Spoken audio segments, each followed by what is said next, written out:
James, could you please grab the beans from the top shelf? I can't quite reach. Yeah, sure thing.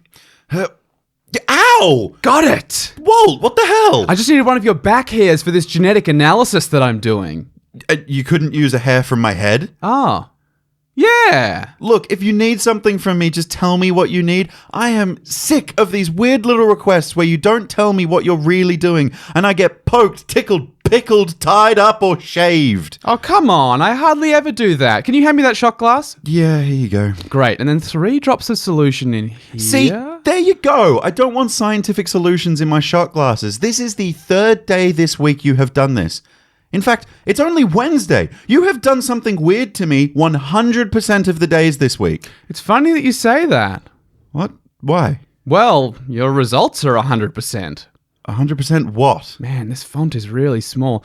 It says your ancestors are all descended from the lands of the Sukilala.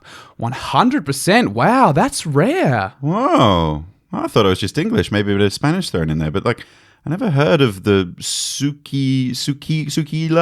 Oh, really? Because you sound exactly like a Sukilala to me.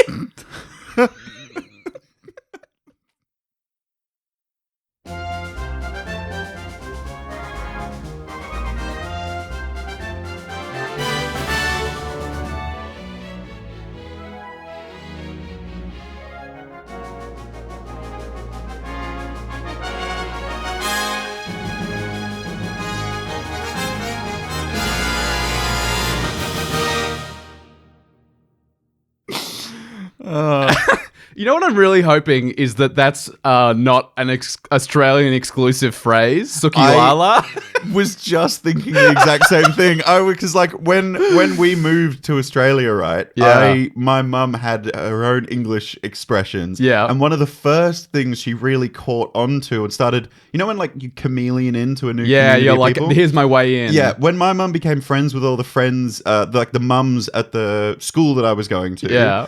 That was the first phrase she took, because I remember hearing my mate's mum, a lovely lady called Luana, say Sukilala a lot. Right. And then my mum said it one day, and I was like, oh, look at you, Miss Aussie. And I was 7 years old. I was like, oh. Is she one of those people where the accent completely disappeared? Where she was like, yes, so this is the kind of thing that I'm going to be doing. And then Sukilala. Yeah, she actually fully blasted into Aussie. Welcome to the Get Commanded podcast. It's the GCP, brought to you by POG. Palms Off Gaming, sponsor of this podcast, where yo-yos have always been cool. It's the children who are wrong. I'm your host, Walt. No. It's the children that are wrong. Yeah, exactly. Hello, Commander players. I am pretty, oh so pretty, James. Nice. You love... It's physical is important to you, Yeah, I'm I'm realizing. Identifying which one am I via the facial hair structure and the height I've done recently. Well, you're missing one of your back hairs, so you can't be highlighting that anymore. But if you're confused, I'm the pretty one. Yeah. If you see the thumbnail and you're like, that guy's pretty, that's him. That's me. Look, before we get to the transmission, I actually wanted to talk about the fact that I'll be opening 2 shows next week. Back to back. Back to back. This is why that Walt has seemed vaguely spacey. He's been very busy with both Get Commanded and this. This has consumed his life for a long time now. I also have a job. That's that's another one that I do. A social life. Yeah, sometimes. That's not existed recently. That one's a lot rarer. Yeah. Look, I was cast. I think I spoke about it ages ago in the podcast, one of the Planeswalks or something. But I was cast in a double bill of the plays 100 Reasons for War and Carpet and Sand, and they're both going to be performed here in Melbourne at 45 Downstairs in the CBD next week. So when this episode comes out, it will be a week until my opening night. Yeah. There's also some previews that will be happening. Super exciting. I've already booked my tickets for those curious. I'm going on the night of the 2nd. Cool. So I'm doing the double bill one with both plays performed back to back. Saturday you're coming, Saturday. I think? Yeah, Saturday yeah. 2nd, yeah. So basically we're going to be doing on the weeknights we alternate shows. So we do one show and then the next night we do the other show. On the weekends we do them both back to back with a half an hour interval. Very cool. It's going to be a lot of fun. Super keen. So just to give you a little rundown, 100 Reasons for War is a pastiche of narrative threads about war and why it happens, featuring bonobos, the creation of the universe, love, and remote controls. It's very weird and very I'm existential. on board. I know what's going on. There's no characters whatsoever. It's just like a sort of narrative that unfolds. It's a very cool play, and I've done it before.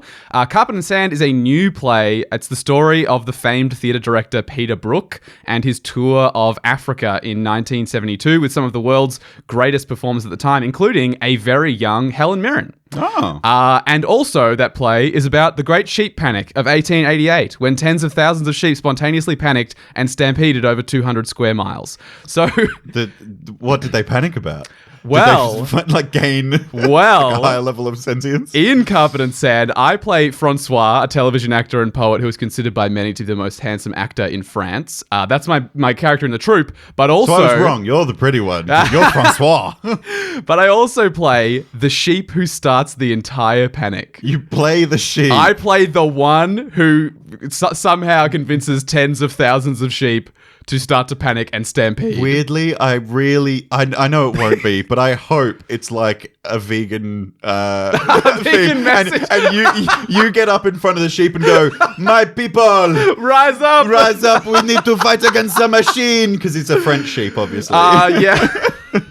It's one character that I play, actually. It's the most handsome actor in France. Puts on a sheep clothes. Look, with the average level of attractiveness of a French person, I could see a sheep being the most handsome actor in France. I'm not going to lie.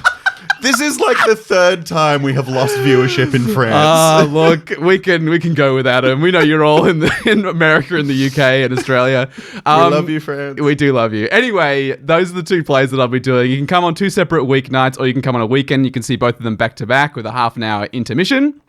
Both shows open on the 1st of June, run until the 16th of June, so you've got about 2 and a tiny bit weeks to see them both, and there's previews on the 30th and the 31st of May. Now, I've included a link in the show notes to go and buy tickets for the shows if you'd like to come see it. I've also put in a little 2-for-1 promo that you can put in. You can get half-price tickets to one of those previews or the first Sunday performance, so that'll be the 2nd of June. Is that when you're going? Yeah, that's me. Okay. I'm on that one. You can come hang out with me. Come with James for half price. So I've linked that in the show notes, so you can come along for half an hour. For half the price. Anyway, look, the show is a profit share, so I haven't actually been paid a cent of money yet, but I will get paid depending on how many tickets sell. So if you enjoy the weird, thrifty interludes that I do and my general antics on the podcast, come see what he does with his face. Yeah, you don't normally get to see that on the podcast. Yeah, that's true. I guess you sometimes see me do it a little bit on stream if you watch those. A little bit. A lot. Yeah. Anyway, look, it's a really great cast. It's a really cool pair of shows. I think it's going to be really awesome. So if you want to see some really cool independent theatre in Melbourne, come along for that. Very, very keen. And yeah, this is a real good thing to support local theatre in Melbourne. Yeah. It's huge, and Walt's been working really hard on this, while Get Commanded is also really a lot of work. So if you want to support Walt specifically... definitely come along. And the 4 months I've spent. Yes. Anyway, we do have an incoming transmission from the deep depths of the galaxy from the Space Commanders. It's time to get commanded.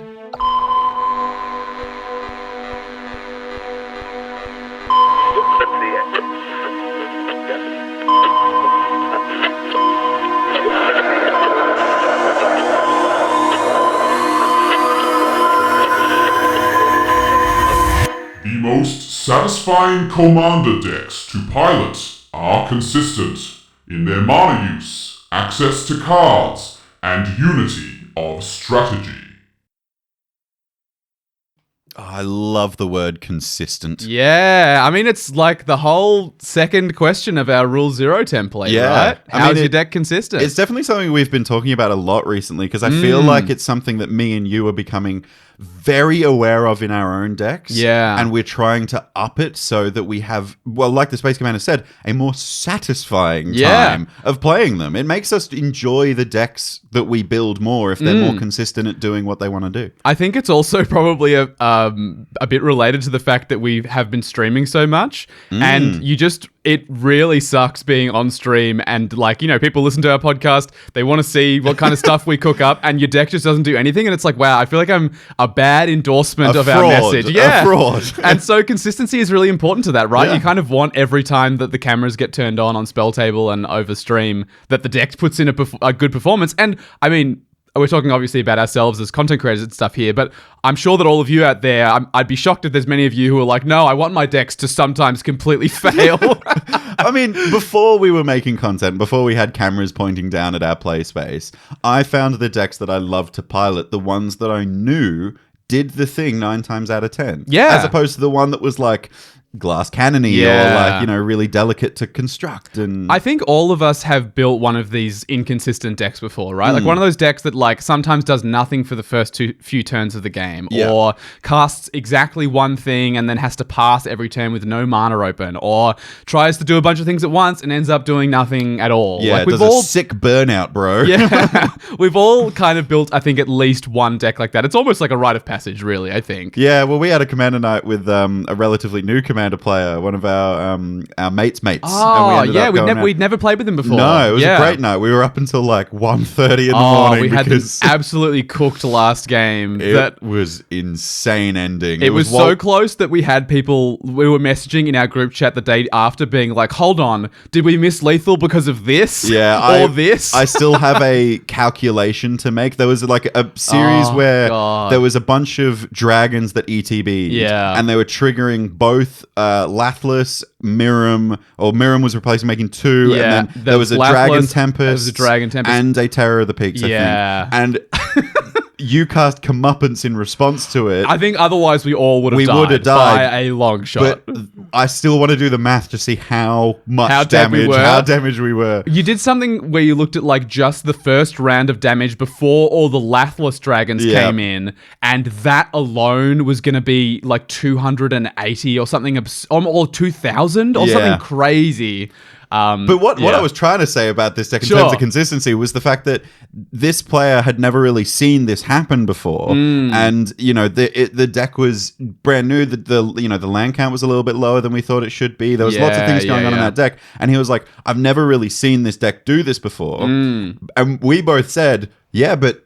That's Commander. They said, you're going to go home, tinker with this, make the land count go up, and that explosive play that you just did is going to happen more often. Definitely. Look, I don't want to toot our horn a little too much here, but I do feel that like the last 3 to 4 Commander decks that me and you have collectively built have been quite comfortably some of the best that we have ever built. Would you agree with that? I would say they're some of the best Commander decks in the world, personally. I don't know about you tooting our own horn, but we are just the best deck builders around. James, professional horn tooter over there. Love tooting. He loves it. Loves a little toot. Loves a little toot. I agree with you. I'm going to try and move away from this conversation quickly. I want to move past the tooting. I agree. I think that the deck's strategy or / theme of what the deck is trying to do. I'm thinking of my most recent decks, and I'm like, yeah, they're the ones I'm reaching for at the moment because I know what kind of thing they're going to do. You know what you're going to get, right? Yeah. You're sort of like, it's good to look at a deck box, see which commander is at the helm of this deck and go like, and you can just picture the kind of game you'll have. Obviously, we don't ever know completely what's going to happen. We've got 3 opponents. Yeah. And it's, we shuffle the deck every time.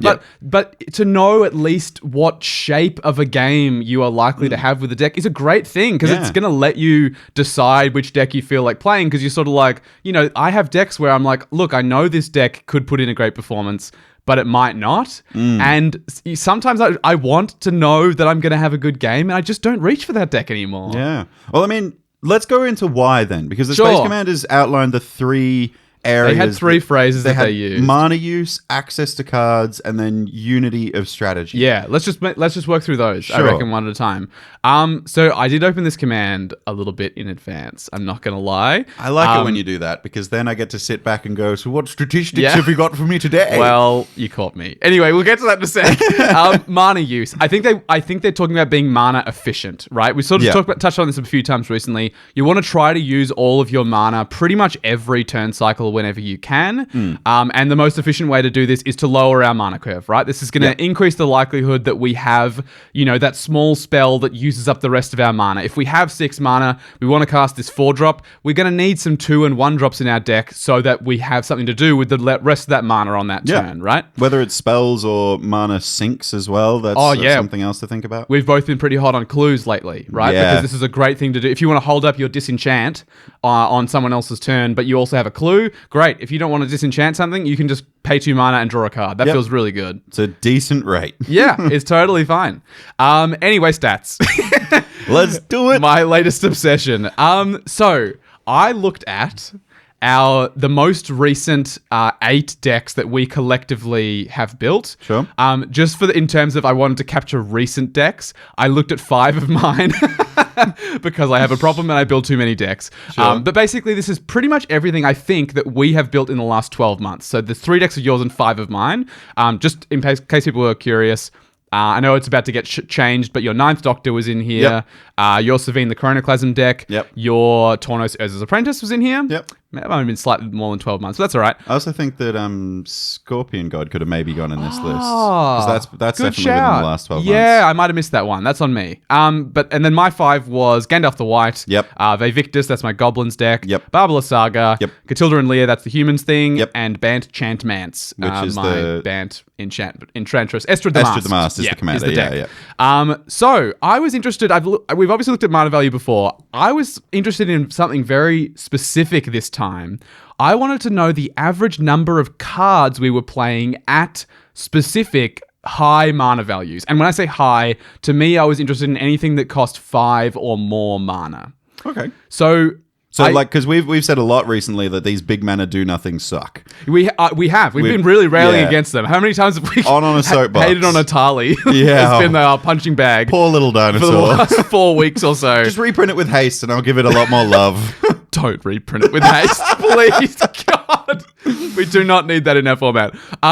So look, I looked at each of these decks. Obviously, we all have all these decks are on Mox Field, so this is quite easy for me to do. Uh-huh. I immediately took out any cards that I considered to be not really the mana value that they say they are. So, for instance, Blasphemous Act. Oh yeah, 90% is a of the 9 time drop. it's a red. It's mana. usually Yeah. a red mana, or maybe it's 3, but it's never 9. You're never casting that for 9 mana. You have Chiskoria in one of your decks. This is the card that has affinity for artifacts. That's never costing 9 mana either. The split spells that refuse to cooperate, for instance. Oh yeah, so like the mana value of the card is both sides of the spell. Yes. The spell that you cast and then the spell that you cast from graveyard. Yeah, the Aftermath as But, well. Yeah, realistically it's a 3 mana spell. Yeah, isn't it? both of them are 3 mana spells. Yeah. And so I was like, I'm not counting this as 6 mana. That doesn't make any sense to me. Unless you're playing Yuriko, I guess. Then it definitely counts. Yeah, it definitely counts in the ways that matter. And I also cut my Everything Comes to Dust in my Humans deck. This has Convoke. So I sort of thought, I've never cast that spell for 10 mana. And I don't think I ever would.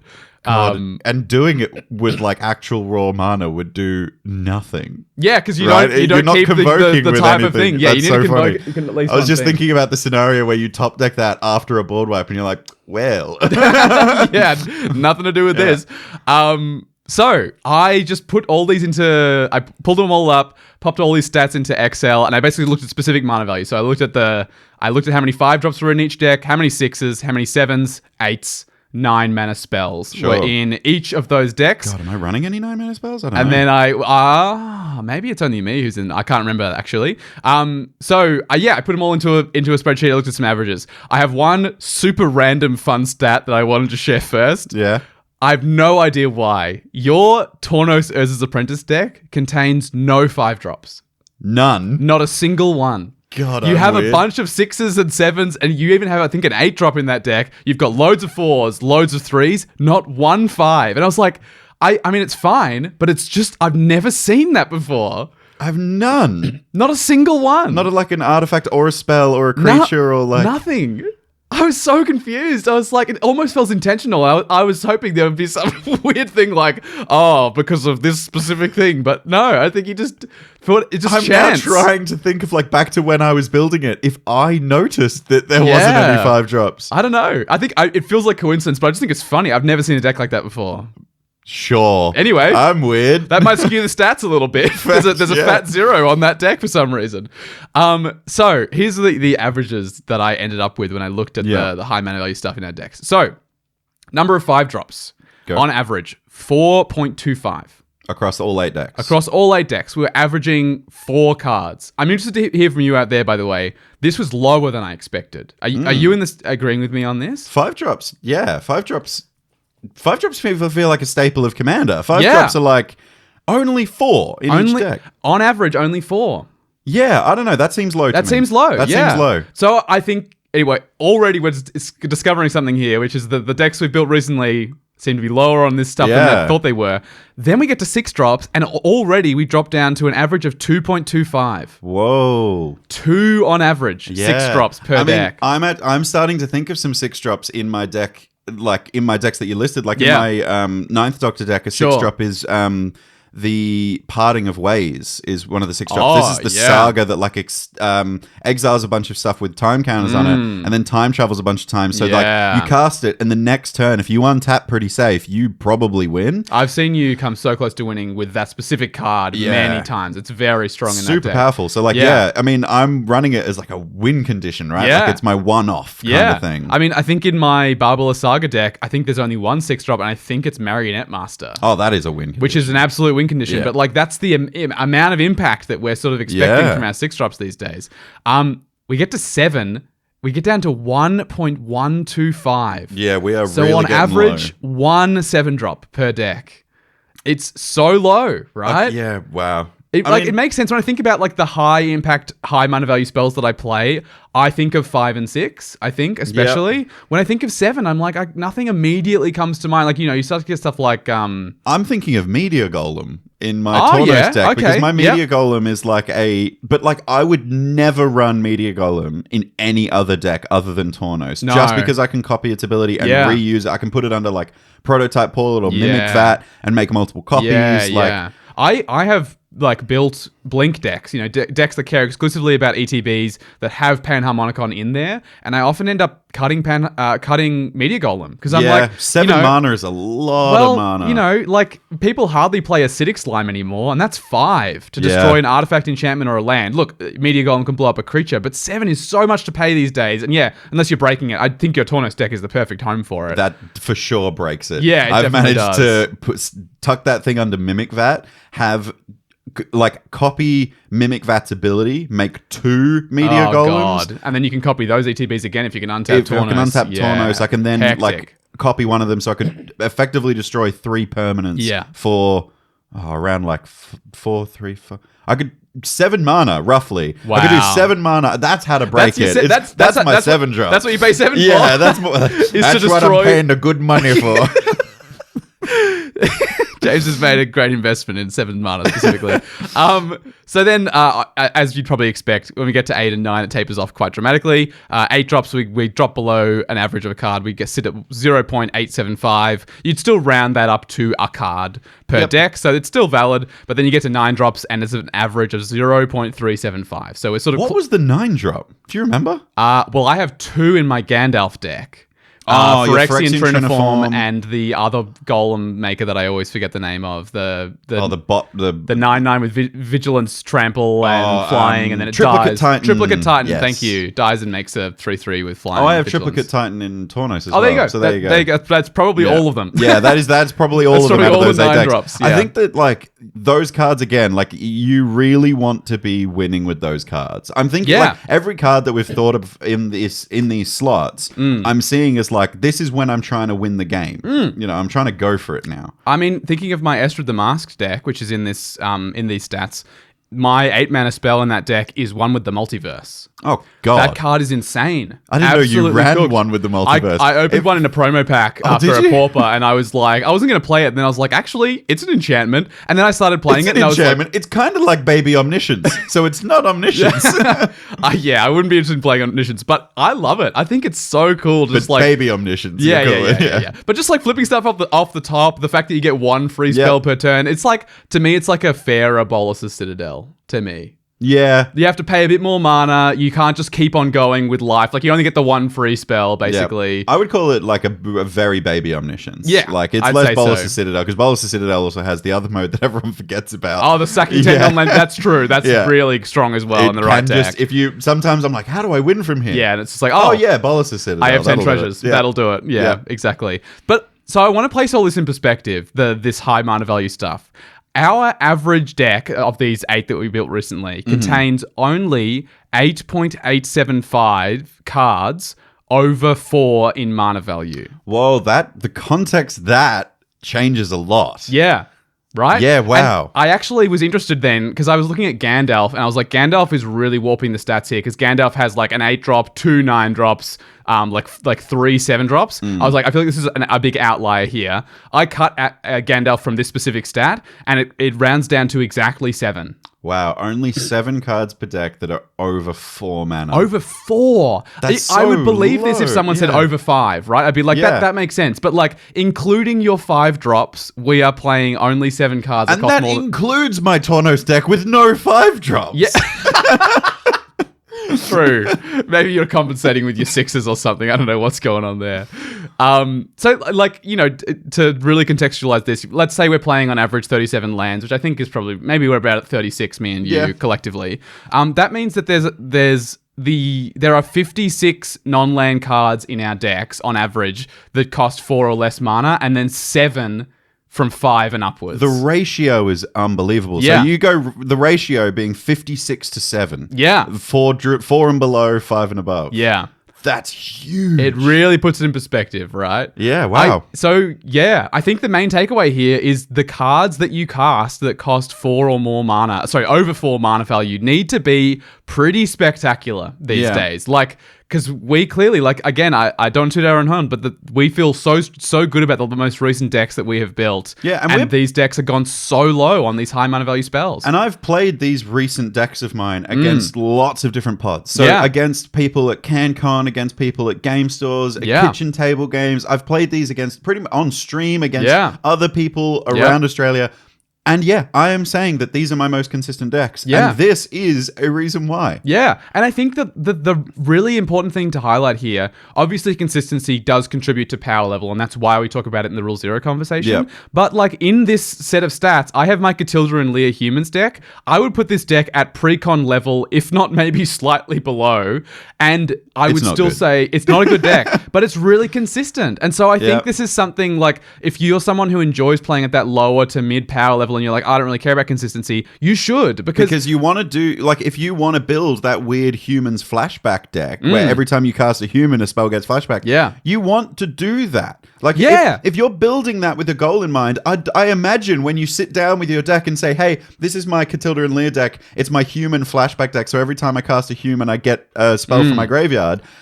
But I'm not going to do that because who would want to do that? yeah. Like, what? We're just talking about the deck working. And so Yeah. the deck doesn't have to be doing something extraordinary to be working. It just needs to be doing the thing it's built to do. It so can you be can build. consistent at any power level, is Yeah, what you're saying. it can be like my Catilda and Lee deck is consistent at doing pretty much nothing.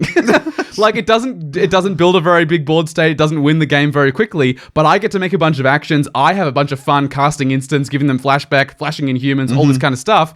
I'm not like accelerating out the gates, but it's so consistent at doing it that I love playing the deck. Yeah. Makes It's a huge difference. Definitely one that you reach for quite a lot. For Yeah. Sure.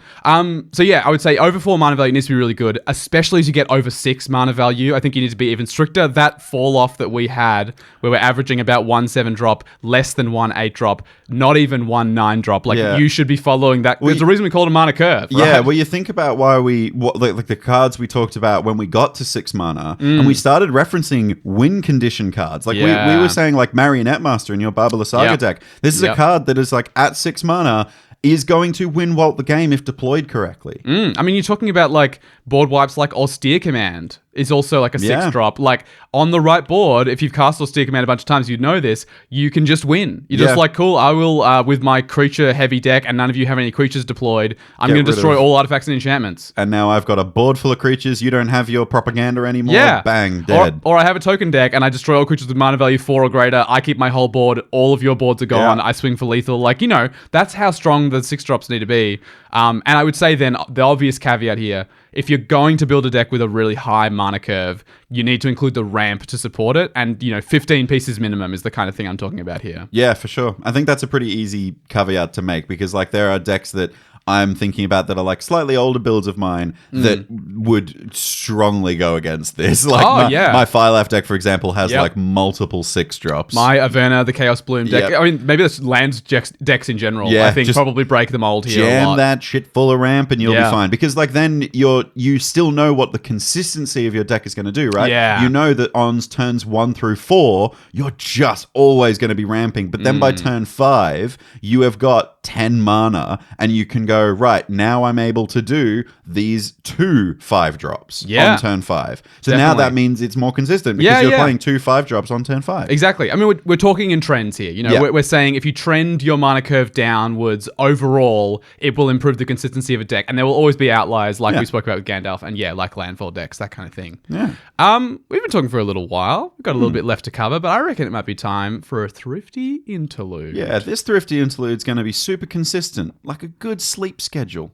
It's a little break, but it's good, consistent sleep. Never heard of that. Never heard of that in my life. I don't think either of us have ever heard of consistent sleep schedules. I love consistent sleep. Hope to get some someday. Yeah, that sounds cool, man. Where'd you get that?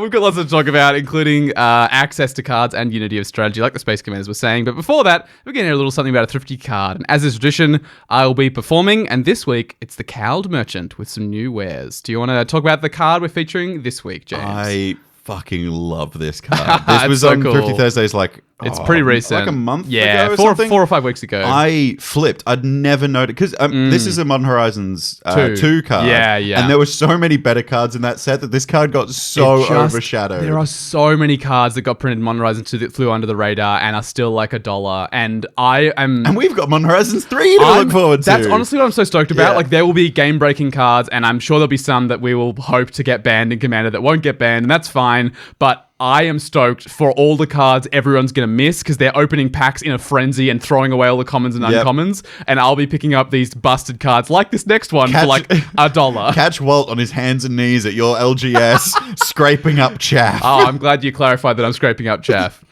Anyway, the card is Fey Offering. For 2 and a green, you get an enchantment that says at the beginning of each end step, if you've cast both a creature spell and a non-creature spell this turn, create a clue token, a food token, and a treasure token.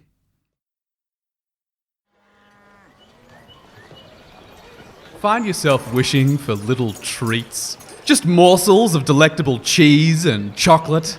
Well, wish no longer, because you're going to make everyone wish for you! Dress in a little tunic, throw some feathers on your back, and anyone could believe you are cosplaying for an X-Man, or that you're a fairy of some kind. Hopefully that second one. It's all about the makeup.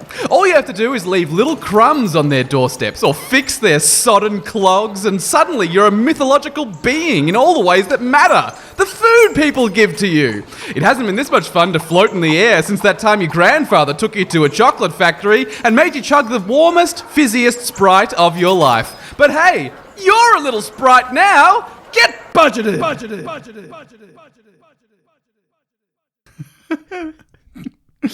I'm now just imagining like Charlie in the chocolate factory just like turning into a fairy. Yep. We've all been there. What a weird experience. Can I just say though, this card, fucking incredible. It's such a... I'd never see it. No. I have seen it in no decks ever. Genuinely, like I was just saying before to Walt, like in the Thrifty Interlude in the break, that if you trigger this just on your turn, it's worth it. But the fact that you can trigger it on everyone else's turn, if you have like flash creatures or like something like that. I was thinking... so good. In a Yeva deck? This would be kind of sick because you can give all your green creatures have flash already. Yeah. I guess you mostly play green creatures in that deck, so it might be hard to trigger the non-creature thing. But look, it's still pretty gas. I mean, I imagine the Yeva decks are also running like some fight spells for removal and stuff like that. I feel like if you're a deck that cares about tokens, you're probably playing a good number of creatures and also the non-creature spells that support your tokens. Like the creatures that ETB make tokens. And then like the flicker spells. Yeah, or even just like the Sprout Swarms and the sort of non-creature spells that also make tokens. And then, you're making a bunch of tokens in your end step. I don't know. It feels pretty good. This card is sick. 3 mana. So good. I want to see it more, for sure. If you enjoyed that, they are released every Thursday in the Greensboro Commander Community Discord server in text form. So we hang out with our play group, and there's also a Thrifty Thursdays channel where those come out every week. Yeah, I don't want to give away too much, but there's something going to happen Discord server. It's a bit exciting. Yeah, a little bit exciting. It's true, but soon. We've got stuff to talk about in terms of consistency. So we've covered mana use. Now we're on to cards. Access to cards is how they phrased it. Yeah. Look, I think we're probably going to end up mostly talking about card draw again. Yeah. We did a whole episode on this very recently, actually. But you desperately need to have 15 minimum pieces of card draw these days, and maybe even go closer to 20 if you're the kind of deck that really wants it. I think in terms of consistency specifically, though, I want to talk about the fact that I think you want most of your card draw to cost 2 to 3 mana.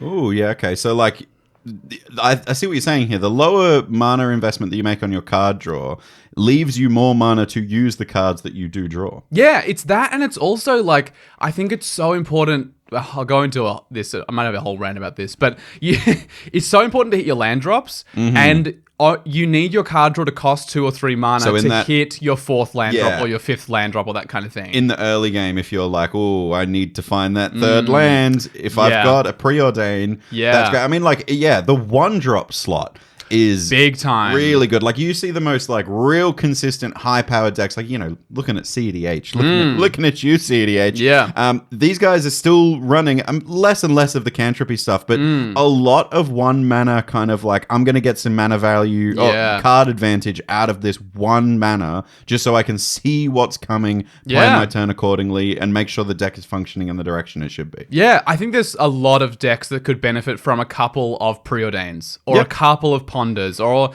you know, a brainstorm or something like that. I love a Faithless Looting. Faithless Looting is great because it's got the flashback too. So you do it early game and then you're like digging for the board wipe on turn 6. Yeah. You've still got that Faithless Looting, 3 mana, go find it. If you're in red and you care about your graveyard at all, Faithless Looting is just basically an auto-include to me. Yeah. It's so good in Savine. Yeah. Oh my God, is it good in Savine. Fills the graveyard. Oh yeah, big time. Even like, you know, Viscera kind of things. Like sacking stuff to scry. Like, I guess this is what I'm saying in terms of consistency is like, obviously play card draw. That's the main takeaway here. But the card draw that you pick does matter as well. And yeah, I think like I love my, you know, Rishkar's Expertise style card draw, my Return of the Wild Speaker, like draw a bunch of cards in one go. It's going to feel really sick. But I do think you still want most of your card draw to be, really in that low range. Because it'll let you multi-spell and it'll let you hit your land drops. And let's think about the scenarios where you do draw a Rishkar's Expertise and it's just after a board wipe. Yeah. To draw cards from that, you're going to have to first deploy a big creature, which is probably going to be a bit of mana investment. Yeah. And then you need to pay 6 mana. Well, also, you know, if you want to draw cards, you might have an empty hand. You might not have a big creature to deploy. Yeah. So, like, conditional card draw is something else that makes, like, your deck less consistent because it has conditions. Yeah, big time. You know, something that I've been thinking about a lot recently is repeatable card draw. Yeah. In my decks, that's something I'm really, like...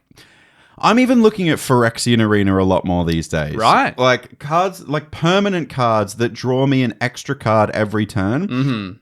Might seem a little slow compared to some of the other card advantage engines that we've got, like cards that are drawing me 1 card everyone else's turn. But like, honestly, if I'm aiming to double spell plus 1 or 2 extra spells every turn, if I'm just putting 2 cards guaranteed into my hand every turn, I really value that because that gives me at least if I go hellbent at the end of my turn, the next turn I have got 2 cards in my hand, and that could mean I hit another card draw spell, and get boosted back up. Totally. The other reason I'm looking at these cards is I think that so many Commander players are looking at Phyrexian Arena going, "Yep, it's too slow nowadays. It's too bad. It's too terrible."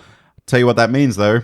No one's removing it. No. And it flies under the radar so well. It's and true. You can just like... if you get Phyrexian Arena down turn 3 and the game goes for 9 turns, Phyrexian Arena has drawn you 6 extra cards. Yeah. I think the only time people remove stuff like Phyrexian Arena is if the removal is literally free. You know, like if someone's got like a Panharmonicon down and they cast Reclamation Sage and they really just wanted to blow up this one Rhystic Study over here, and then they go, I guess I have to blow something else up. You got Phyrexian Arena. I guess I'll get Phyrexian Arena. Like, that's the only time people really... Like, no one's, like, using their Nature's Claim or using their Reclamation Sage on your Phyrexian Arena. Like, if that's the only good enchantment on the board right now, they're waiting for a better target for later. But it could be so... And, like, if you can leverage it as well, like, a lot of people are building Obeka nowadays. Because that's a really popular commander. Definitely. If you get multiple upkeeps, that's going to give you even more value. I think probably what happened, Phyrexian Arena was very popular for a long time in Commander. I think a lot of players have moved very hard away from it. A lot of content creators,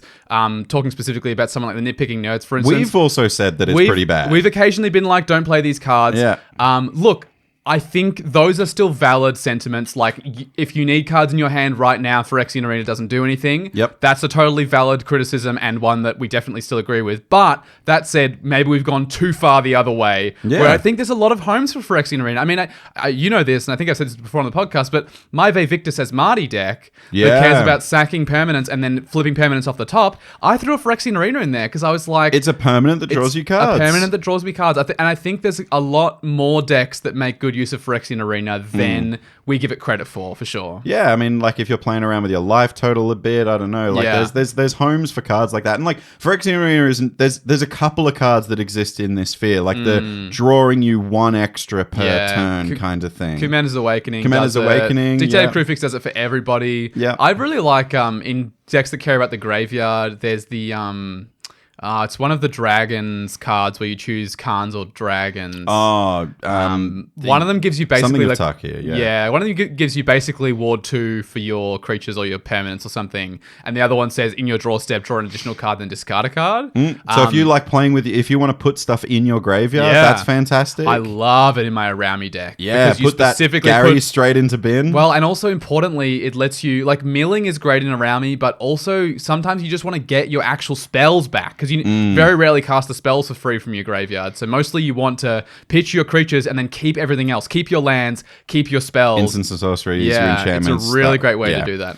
I want to get on my soapbox for a second here. All right, strap in, kids. You need to hit your land drop every turn. For God's sake, I seriously cannot believe how many people are missing their third or their fourth land drops from a variety of things. Maybe it's the number of lands in your deck. Maybe you're just like deploying rocks instead. Yeah. Look, ramp is irrelevant if you miss your land drops. Rampant growth. If you get to turn 2, cast rampant growth, get to your third turn, and you miss your third land drop, good job. You did nothing. You played a land on turn 3, and like everybody else to do it. Yeah. Yeah. If you're gonna miss a land drop, seriously, if it's turn 3 and you can either deploy some synergy piece or hit your third land drop by drawing some cards. Yeah. Draw some goddamn cards. Oh my God. Yeah. The difference it makes. Like, we talk so much about we talked the whole first bit of the episode about mana use, what you use your mana for, being mana efficient. Yeah, getting to those turns where you're double spelling is super crucial to win conditions. People will say all these things on one breath and then be like, I guess I missed my land drop this turn. It's like, don't miss your land drop.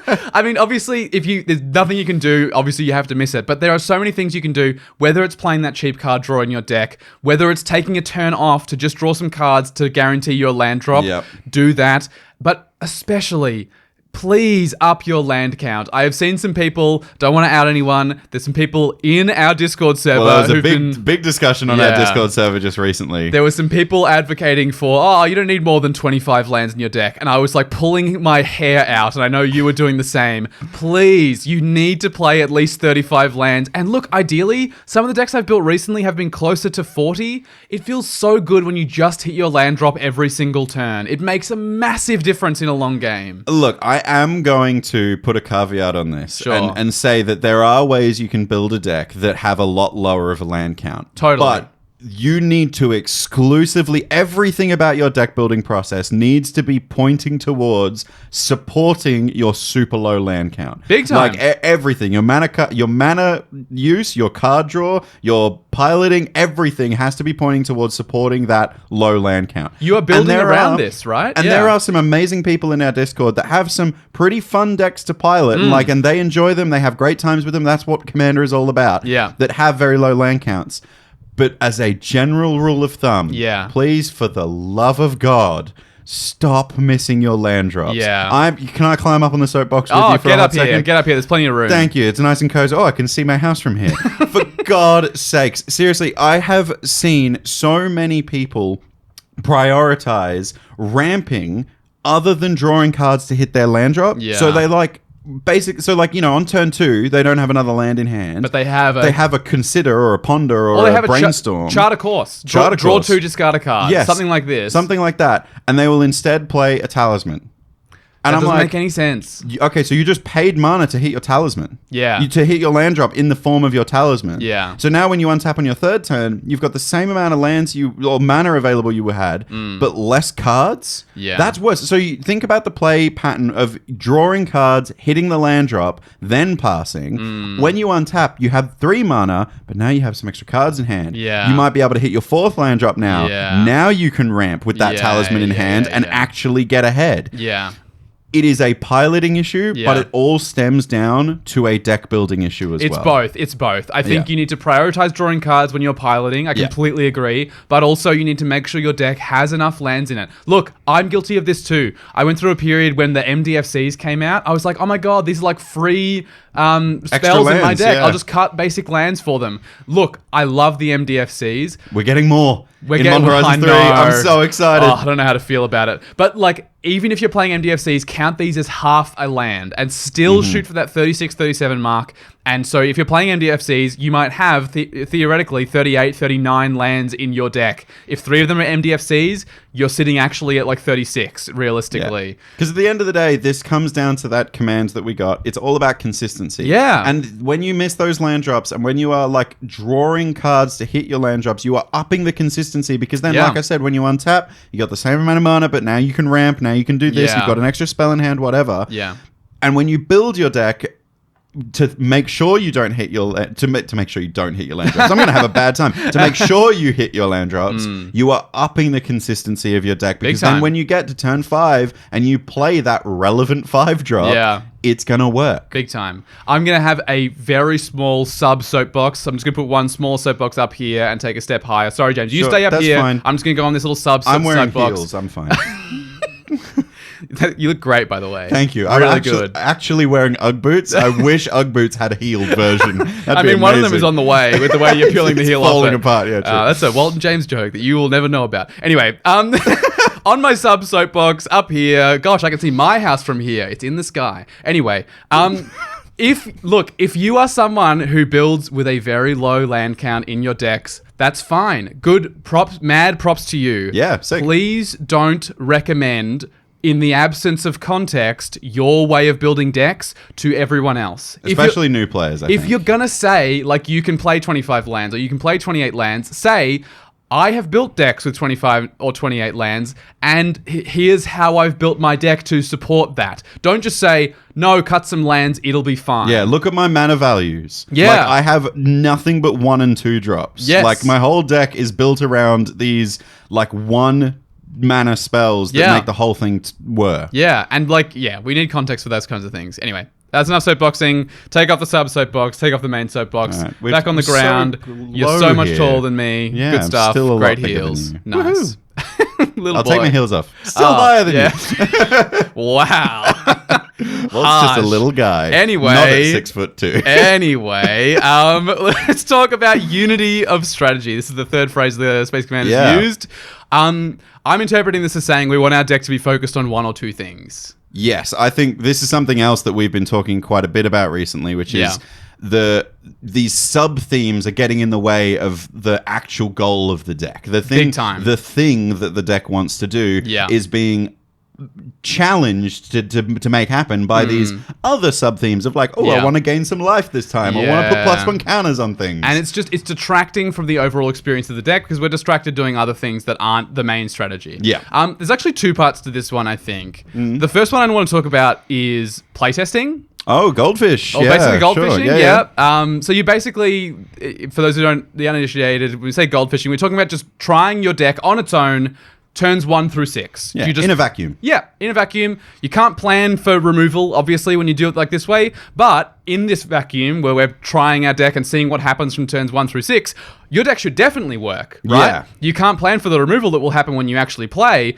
but you can plan for the fact that your deck should be working in the absence of removal. Like, if your deck doesn't work when no one is casting a removal spell on you, your deck doesn't work full stop. Like, Yes. it definitely won't work when people are removing your stuff when you play an actual game. Yeah, could you imagine playing turns 1 through 6 completely uninterrupted and uninhibited, and you're like in a real game, and you still don't do the thing? Yeah. You're going to have a terrible time. Yeah. You're going to be like, wow, this deck sucks. So play it before you get out into the real world Yeah. and find out if it actually does a thing uninterrupted on its own. Exactly. So yeah, I like to playtest using the Moxfield playtest feature. You can scroll down to the bottom of any deck and you just like playtest on there. Yep. I've heard That's how I kill some time at work. You sometimes playtest my decks as well. I will occasionally playtest a lot of your decks because I've always been fascinated by the different style of deck building that you have to me. Yeah. And I'm trying to like...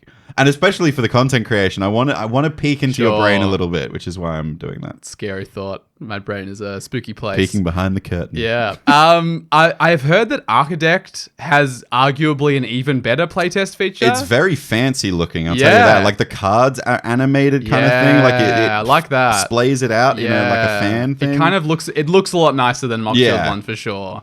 But you can obviously do it in paper as well. Totally valid. You can just shuffle up your deck, draw 7, and then just start playing through turns and see what happens. I know that Josh Lee Quiet does that, for instance. So basically, you want to speed run through these turns repeatedly, right? You're not looking to see if the 2 times you shuffle up your deck, it seems to work. You want to observe the trends that happen in the way your deck unfolds. I think you want to do this at least 10 times before you play one game. Big time. Yeah. And I think you'll get much better results if you are even closer to like the 30 mark, where you might playtest 15 times and go, wow, every time I draw this card, it's kind of terrible. Swap that one out, put this card in. Okay, let's try it again. Yeah. You know, see another 10 games, If you've got time, to spend your time doing this because it'll really open your eyes to what your deck's trying to do. And you might notice some lines in your deck that you've never thought about before. You go, hey, this is a supported line in my deck. I can make it stronger by removing this stuff and like all this kind of thing. Exactly right. Yeah, but like at least 10 turns 1 through 6 on your own, you can do in like genuinely 5 minutes. Yeah, big Like, time. Especially with super one of these easily. digital playtesters. Even in paper. You're just speed running, right? So you don't need to like resolve every tutor necessarily. Like you can just be like, okay, like, you know, if it's a land tutor, you just go, okay, I've got an extra forest here. Yeah. You know, represent it with this token or whatever. Like you're just getting the general gist. You're not representing this board safe for anybody else. It doesn't have to be perfect. Look, in terms of focusing on consistency, which is the name of the episode, maybe, I don't know. Space Commanders will decide that The Space Commanders will work that one out. There's things that I'm looking for, definitely, every time that I am playtesting a deck. Yeah. Hitting land drops is going to be a big one. So I'm putting this soapbox away. Yeah. Make sure you're hitting those land drops, especially the 3rd and 4th and 5th. Yep. Is there enough card draw in the deck? In the same vein, enough ramp? Like how in your early games, are you finding the ramp? Are you just getting to turn 5 and having 5 mana, or are you getting to turn 5 and having 8? If you're one of those commanders, one of those decks where you want the commander to come out really early, are you finding the ramp that means the commander comes out early? Like, you know, for instance, in my Gandalf deck, I had to up the ramp count a few times because I was like, it's actually really important that I play Gandalf pretty well before turn 5, like turn 4 at the latest. Turn 3, ideally. Perfect world. Turn 3 Gandalf is really, really great. So I just kept on adding ramp until I was like, okay, this happens all the time.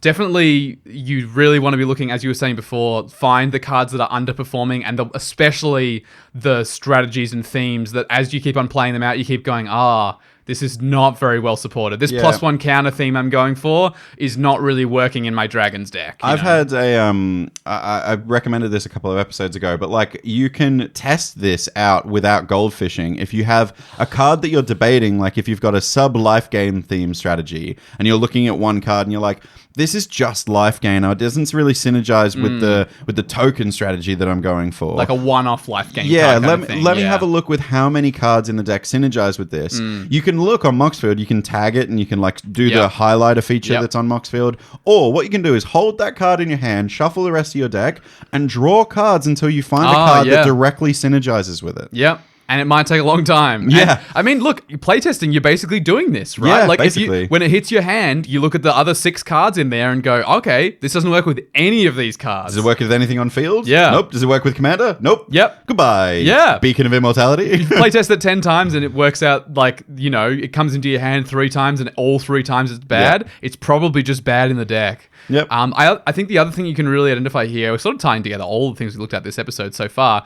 you can kind of work out what your ideal mana curve looks like. And when I say that, I mean, what does your like ideal first 6 turns Tell look the like? story of your deck. Yeah. So on turns 1 through 3, I want to be doing this with my deck. Yeah. I want these cards in my hand, these kinds of cards, not these specific cards, but, you know, for example, turns 1 through 3, usually it's like I want to find 2 mana artifacts that ramp me. That's a very big thing for me in my decks. Totally. I mean, if you have a 4 mana commander, we talked about this a lot of times, you want to make sure you have the ability to hit 3 land drops in a row, and if you can play a 2 mana rock on turn 2, you can always cast your commander on turn 3. Yeah, it's very, very good. Which is going to feel very good a lot of the time. But like, for example, you know, when I was playtesting my Gandalf deck, I worked out, okay, the ideal mana curve looks something like a 2 mana artifact, can be a rock, can be something else. I definitely want to ramp on at least one of turns 3 or 4. Yep. Probably turn 3 to then cast Gandalf, ideally early. Then have a great artifact or 2 to drop on turn 5. That has an ETB of some kind. So Gandalf is to get the doubling it. value out of Gandalf after that drop. Yeah. And the thing I found was like, okay, I have to up the number of ramp because I need to make sure I'm hitting a ramp on one of these turns. I probably need to up the amount of card draw, so I'm definitely hitting all of my land drops until I'm at 5 mana to cast Gandalf. I needed to increase the number of ETBs because I was finding it's so important that by the time I have Gandalf and I'm untapping, I need to do something with him because he's a lightning rod. Yeah, he's definitely a lightning rod for removal. So you want to flash him in on the end step before your turn and use him on your turn or you in that be turn cycle. Dropping a Solemn Simulacrum and going and getting 2 lands, or dropping, you know, now there's no other artifacts in my head. Solemn Simulacrum is the only artifact in Gandalf now. It's just planes. There's actually 5 cards in the deck. Yeah, two mana rocks, Solemn Simulacrum, Gandalf. Planes all out. Would you believe I've won games with just those cards? It's a sick deck, man. I really like that I really deck. like it as well. But look, something else that I think is commonly overlooked because it's really hard, because obviously we're playing in a vacuum, right? Yeah. We're playing this like completely uninterrupted game where we don't have opponents, so we're goldfishing out. Sure. A lot of the time, I find people goldfish, or maybe this was just a me experience, where I'm goldfishing and I'm like, oh, it's not working. I need to find cards to remove so I can put other cards in. Well, I'm goldfishing. I've never seen a need for this resculpt. I'm going to take this resculpt out and put something in. Like your removal spells. Your removal spells, right? And I have been tracking when I'm goldfishing, how often do I have access to a removal spell in my hand on turns 1 through 6? Yeah. Because, like, usually on about turn 5, roughly, maybe turn 4, maybe turn 6, but around that kind of area of the game, someone's deploying the threat. Yeah. Like, that's when the threat happens. Turn 4 to 6, that's when the threat is coming out, right? I mean, a lot of the time it's going to be someone's going to drop their commander, and it's going to be one of those, like, you know, if someone plays their Mirim deck and it's turn 4. Or someone plays Gandalf. I mean, Gandalf is a totally valid one as well, but if it's not a commander, it might just be that, like, great synergy piece. Yeah. It might be the turn someone casts their Panharmonicon. Yep. The turn someone casts their Teferi's Ageless Insight, and now their card draw triggers are doubled. I mean, if there's someone's playing a wheel deck and they play their Psychosis Crawler. Or their Nekusar, or like something like that. It's terrifying. I agree. I think it's, you know, turns 4 to 6 are really crucial. And this is my thing, right? So when I'm goldfishing, if I get to turn 5, I do take a step back. Now imagine there's players at the table. Do I have a removal spell to deal with the threat at the table? You kind of need one, right? Yeah, on one of turn. those turns, Yeah. you know, you need to have access to probably at least one. So then what I do when I'm goldfishing, I'm like, oh, I don't have one, but I do have this Faithless Looting. So let me rummage. Sure. Let me have a bit of a dig. Assume I'm looking for a removal There we spell. go. I found my Swords to Plowshares. I'll cast that now, and then I'll go to my turn 6. Yeah. So like, just as if you want a goldfish like James, basically play in a vacuum to turn 5. Yeah. When you untap on turn 5, pretend that there's something that you need to remove now. Yeah. Do you have the ability to remove it? I.e., do you have a removal spell in hand? And then I would probably also start looking again at mana and going like, okay, you know, this removal spell is great, but it's Generous Gift, which costs 3 me mana. 3. So I'm not going to be able to double spell this I turn. can't cast another spell this turn. And that might be a reminder to you to go, okay, maybe I need slightly more ramp so I can support this Generous Gift. Or can I get away with playing a Disenchant, playing a Swords to Plowshares, playing a cheaper removal spell in this slot so that I can cast that second spell? Yeah. It's really important. Look, that's a pretty speed run summary of how you should playtest. Command Zone, I think we've mentioned this a couple of times. They did a really amazing episode on specifically gold fishing. They spent the first half talking about basically what we've just talked about, what they prioritize when they're talking about gold fishing. They spent the whole second half gold fishing live on camera and talking about what they were looking at in their decks, what they were looking out for. I learnt heaps just from watching Josh Lee Kwai and Rachel Weeks. We'll link it in the show notes. Definitely, this episode. definitely. Yeah, It's a really, really great thing. Yeah. I think the last thing about this unity of strategy thing, I do think we should talk about tutors. Oh, sure. Because I mean, that is definitely like streamlining your deck. You're talking about consistency. You're putting extra versions of a card in your deck by putting a tutor in. You know, that mystical tutor represents another board wipe, but it also represents another ramp spell. It represents, a bunch of different things, another piece of removal, like you were talking about. Look, I play very few tutors personally in general, but I've sort of reserved them for the decks that I think really need them. So when I'm talking about consistency, like, I've talked before about my Merrin deck. Merrin of Clan Nelsoth, the one that reanimates something in your end step. It's a Power Matters deck. It's a Power Matters deck, and also it's built pretty specifically around Gerard Golgari Lichlord. I need to be able to find Gerard pretty often. Yeah. So I run, I think, like Buried 4 Alive? tutors. I actually cut Buried Alive from that deck, but I run Gerard's Orders, which fetches a creature to your hand and a creature to your graveyard. Also super thematic. Yeah, great card. I run... Oh, I'm completely blanking on the other tutors. You run a couple that tutor to the bin. There's ones that tutor the bin. There's ones that tutor to hand as well. Wow, I'm really blanking on what they are. Anyway, there's the Transmute. I run a Transmute card in there. Oh, yeah. What's it called? Demir Houseguard? Demir Houseguard Yeah, is the card I play. Yeah. It always feels funny to play a card that has Demir Golgari, in Golgari. yeah. Yeah. Odd. Feels very strange. But adding one or two tutors to a deck, if you think it's a deck that really needs it, will increase consistency and by quite a lot sometimes. Yeah, I think that there's a really easy way to make this a little bit more palatable for the rest of the table, because obviously tutors is something we highlight during our Rule Zero conversations because it really ups the consistency of your deck. Like, big time. Especially these like vampiric tutors, the demonic tutors, these unconditional ones. Yeah. I run conditional tutors. They're my favorite ones to run. Like a Fabricate. Fabricate, go get any artifact from your deck, put it into your hand. Yep, 3 mana. In an artifact deck, it's kind of unconditional, right? Yeah, it's pretty close. But it doesn't get your Blasphemous Act. No. It doesn't always get what you need. No. But it does make your synergies and your streamlined strategy just that little bit more streamlined. I think you can really think about like how amenable tutors will be to your table depending on how many cards, like literally the number of cards in your deck they can fetch. Yep. So if you're talking about Demonic Tutor, every card in your library is a Demonic Tutor target. Basic land if you want it. Yeah.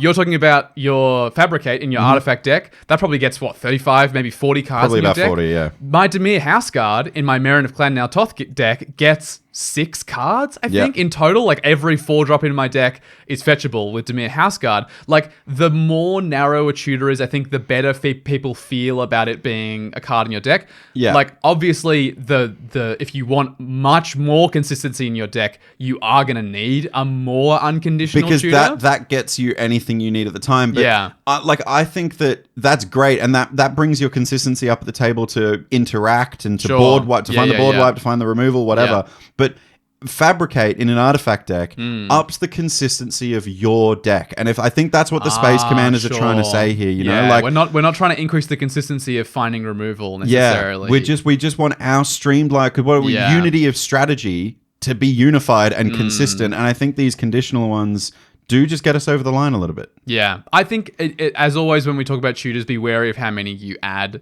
We want consistency definitely in our decks, but we also don't want identical games. And Yeah. we've talked before about variants and how much fun we have with variants in our decks. There's a reason most of my decks don't play tutors, and that's because I like drawing cards and being like, oh, this card, I guess I'll play this card Perfect today. timing. Like, for example, that game we were talking about earlier, it all came down to the cycling of a lonely sandbar. Oh my god, I had 6 cards left in my deck, Yeah. and I knew that there was a Solitude in there, and I needed it to survive that turn. And I could cycle a card, and because I had a Teferi's Ageless Insight, I would draw 2. Yep. So I had a, 33% chance or And something? it was like, everyone was like, no way this happens. And he didn't find it, but it was the card right underneath It was the next third card deep. Oh, it was Felt painful. so bad. But we love those stories. Yeah, And that's what makes memorable games. Yeah, if I had, tutor that could go get Solitude, it would not feel the same. Be a lot less exciting. Definitely. Look, the consistency of your deck will have a massive influence on how often you want to play it and how much fun you have when you do play it. By prioritizing this in the deck building process, you can make sure that your deck uses mana efficiently, always has access to a broad selection of cards, and remains focused on achieving your deck's goals. Consistent decks are truly something to behold, and once you try once, there's no going back. So, Space Commanders, command received. Yeah, what a consistently good series of episodes we have had talking about this topic. It's true.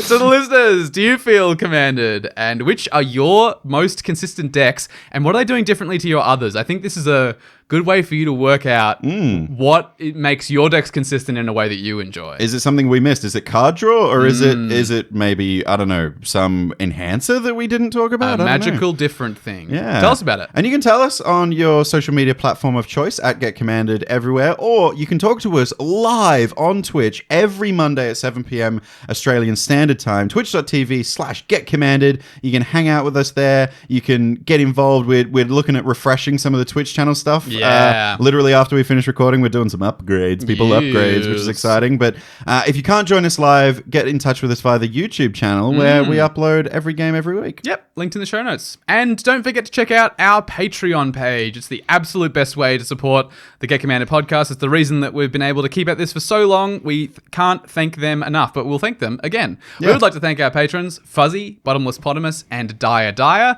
and an extra special shout out to Fletcher Cutting and Wizard Down Under, who support us in the Space Commander tier. You are the best. You are the best. And the other the best people we shout at every episode are the one, the only Palms Off Gaming. Yeah. They sponsor our podcast. These guys create awesome deck boxes, sleeves, binders, other gaming accessories, and you can get a cheeky little discount if you go to palmsoffgaming.com.au/#GetCommanded. You get 10% off your purchase, which means you get out of 100 card sleeves, 10 of those are free. Yeah. Which is pretty incredible.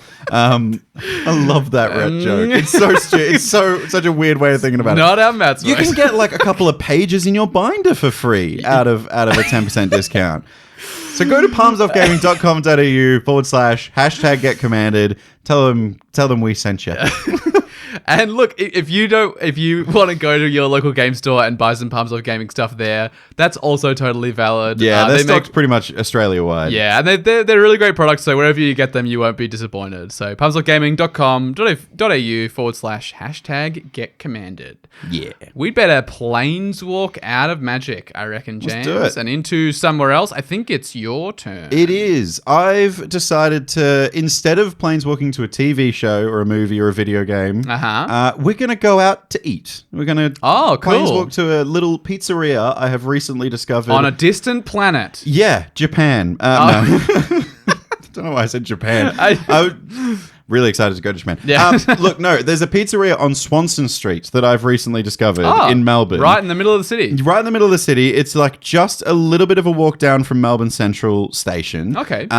And it's like so easy to miss. It's been there. I asked the staff, I was like, how long has this been here? And they're like, oh, it was just after COVID, like all the lockdown stuff. So it's been there for like 3 years. Wow. I'm like, how did I miss this? It is some of the best pizza I have eaten in such a long time. Wow. I had this delicious mortadella and honey and like feta pizza with like roasted nuts on it. It was wood-fired. Fancy stuff then. It's a bit expensive. Sure. Me and my partner went out for a theatre show on Friday night, and we decided to go out for dinner afterwards. We were getting very hungry, and it was a Friday night, so why not? Yeah. And yeah, we were walking down Swanston, and we were like, oh, what do we feel like? Do we want to go down into like, you know, the Greek Chinatown? What do you feel like? Dumplings? What do you feel like? And there was just this like really small neon sign that just said pizzeria, and it was one of those things where it's like it's kind of a door with no window, and it just says Dom's Pizzeria, and it's in Looks Melbourne. Really legit, in other words. Yeah, in Melbourne, if you find one of these doors, you go in it. Yeah. You find the best. And we opened this door, and it was this single file staircase up like 3 floors, like dead straight. And we were like, this is weird. We went up, sickest decor. It was like this kind of like, it was very, imagine like a garage sale kind of vibes. Like lots of Okay. random knickknacks Sure. everywhere. There was sort like of Butterfly Club kind of. Yeah. very, very similar to Butterfly Club, actually. Very similar. Very similar lighting. Red, velvety robe. Warm like, lighting. Yeah. Goes a long way. Makes you feel cozy. And my God, the pizza was just so good. Yeah? So good. It was like, it's a bit expensive. It was like $30 a pizza, which is... It's a good pizza. That's sort of what you expect these days. It was delicious, and they have a very nice range of cocktails there as well. I would Ooh. recommend you trying out the... Oh, I can't remember what it was called. It was like a butterfly something, and it had like a... The Butterfly Club. Potentially, yeah. Where you can catch what's saying. It had like this like flower in the shape of a butterfly on top of the cocktail. Oh, and you could eat cute. the flower. It was really, really yum. Anyway, Nice. I strongly urge you check out Dom's Pizzeria on Swanson Street if you're in Melbourne. It's delicious. That's funny because the venue that I'll be performing in for that theatre show I talked about at the start of the podcast is right in the middle of the CBD. So maybe after you see Carpet and Sand / 100 Reasons for War down whichever street it's down. It's right in the middle of the city. Yeah. You could walk to Swanson Street and have a little pizza afterwards. Yeah, there you go. 2 recommendations. Yeah. Go see some theatre with Walt in it Yeah. and go eat a pizza I also ate and Yeah. thought it was great. James will not be at the pizza place. I might be. new really podcast good. sponsor coming up soon. Potentially, Dom's I'm going to hit him up. Pizzeria. Welcome I'd feel to so good Get about Commanded, that. brought to you by Dom's Pizzeria. Finger licking good. That's all we have time for. We'll see you next Friday for another transmission from the Space Commanders. Goodbye, Commander players. Bye.